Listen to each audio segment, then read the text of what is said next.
সন্তানকে ভুলেও যে 5টি কথা বলবেন না। নাম্বার 1, আপনার সন্তানের প্রতিভাকে কখনো অপমানিত করবেন না।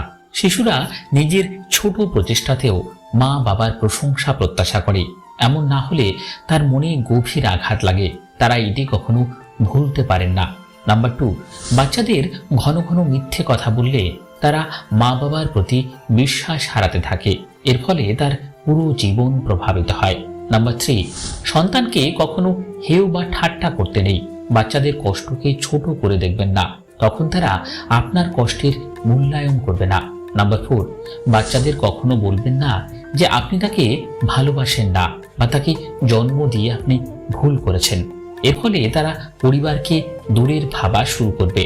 আর নাম্বার 5, বাচ্চা কোনো কাজ করতে না পারলে বা অসফল থেকে গেলে তাকে ছোট করবেন না, তাহলে সে আত্মবিশ্বাস হারাবে।